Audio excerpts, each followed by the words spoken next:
특별 사면 대상에 포함된 박 전 대통령은 어깨 질환과 허리 디스크 등 기존 질환 외에도 극심한 스트레스를 호소하면서 정신건강의학과 치료를 계속 받아왔습니다. 사면 복권된 이후에도 당분간 입원 치료를 이어갈 것으로 보입니다. 박 전 대통령이 입원해 있는 삼성서울병원에 취재기자 나가 있습니다. 김대겸 기자. 네, 삼성서울병원 앞에 나와 있습니다. 네, 박 전 대통령 지난달부터 입원 치료를 받고 있죠. 네, 그렇습니다. 박근혜 전 대통령은 지난 2017년 3월 31일 국정농단 사건으로 구속됐는데요. 원래의 만기 출소일은 박 전 대통령이 87살이 되는 오는 2039년이었습니다. 하지만 특별 사면 대상에 포함됨에 따라서 4년 9개월 만에 구속 상태에서 풀려나게 됐습니다.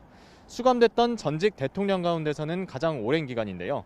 박 전 대통령은 수감 생활 동안 건강 상태가 많이 악화한 것으로 알려져 지난달 22일부터 이곳 삼성서울병원에 입원해 치료를 받고 있습니다.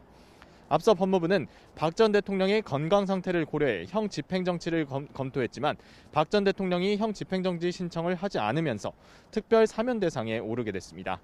박 전 대통령에 대한 사면은 청와대 내에서도 부정적 기류가 강했던 것으로 알려졌는데 악화한 건강 상태 등을 고려해 결단을 내린 것으로 전해졌습니다. 박범계 법무부 장관은 브리핑에서 사회 통합과 국민 대화업 차원에서 박 전 대통령에 대한 사면을 결정했다고 밝혔습니다. 이에 따라 박 전 대통령은 특별 사면 효력이 발생하는 12월 31일 0시에 구치소로 다시 들어가지 않고 이곳 병원에서 곧바로 풀려날 수 있게 됐습니다. 네, 김대겸 기자. 그런데 박 전 대통령 사면 이후에도 당분간 치료가 필요할 정도로 건강 상태가 좋지 못하다고요?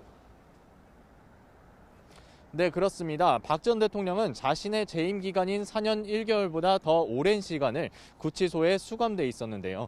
이렇다 보니 지난 2019년 9월 지병인 어깨 질환 때문에 서울 성모병원에서 수술을 받은 데 이어 지난 1월과 7월에도 같은 병원에 입원했었습니다.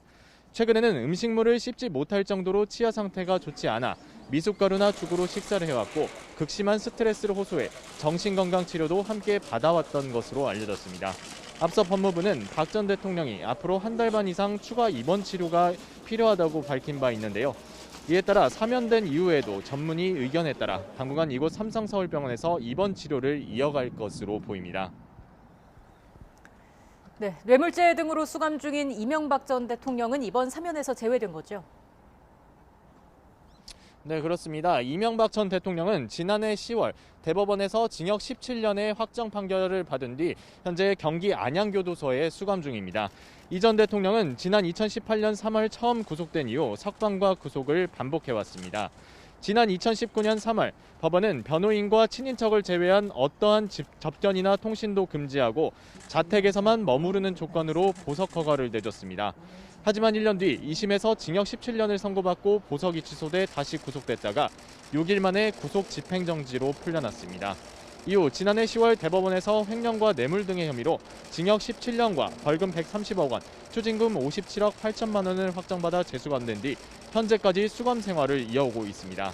지금까지 2년여 수감 생활을 했는데 이론상으로는 형기를 모두 채우게 되는 오는 2036년, 즉 95살이 돼야 출소가 가능합니다. 이 전 대통령은 지병 치료를 위해서 지난해 말과 지난 4월 두 차례 서울대병원에 입원했다가 퇴원한 적이 있습니다. 지난달에도 한 차례 서울대병원에서 진료를 받기도 했습니다.